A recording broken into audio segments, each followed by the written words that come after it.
Entonces tú vas para la mamá.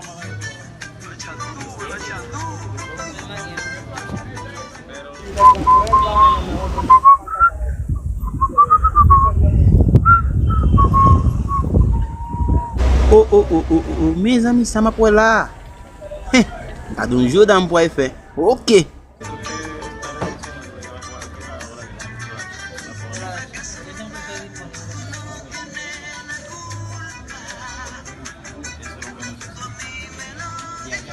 Que la persona tiene que estar en pie dispuesto a...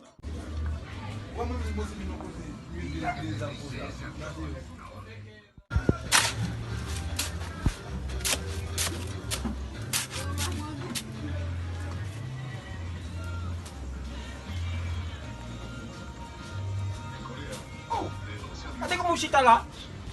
Apa ko ka ruye? Pi bon zami mo zami mo pour mariou da ou chita lá. Oh, combien ça me gagne?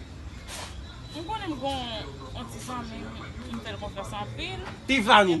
Tiffany même Tiffany. Oui, Tiffany Apprends même. apprends sou ouais comment yo bon. Non, même pas quoi que doit être portable. Il fait peut-être que mon ami. Ti pote moi même. Léo mon ami. Prostitué ti pote nous marcher pour ouais. Oui, Léo pour mon aller avec mon monde comme on dit, m'bral ouais même pas quoi parce que bien mon depuis ouais mon aller ça mon monde tout va battre tout taille parce que elle confiance en pile. Vin ouais âgé. Ouais. Ouais. Comme on dit mon aller m'bral ouais. Cadeau parole, monsieur.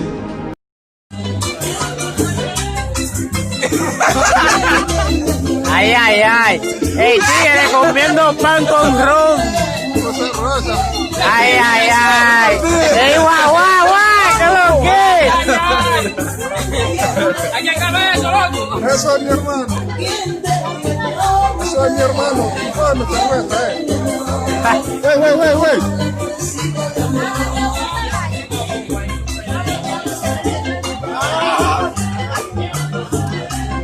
Mad!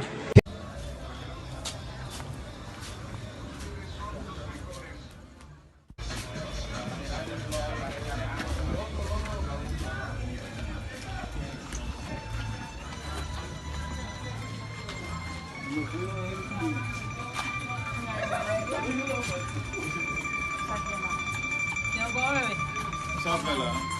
Comment ça va se faire là, chérie? Comment ça? ¿Cómo fue la cara hoy? Como la caela. La caela yo me a hacer la. Asa misma. Pero yo no tengo amiga.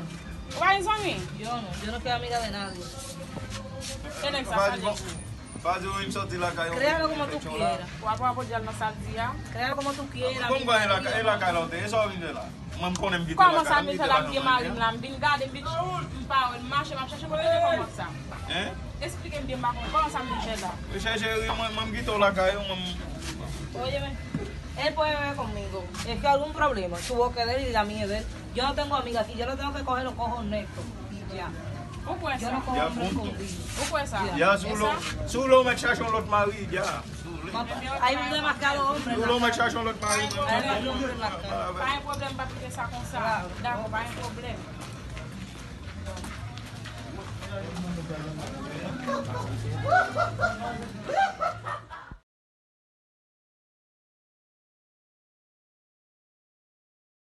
Devine go femme, tu ouvres le poing. Femme artiste. Pas grand histoire.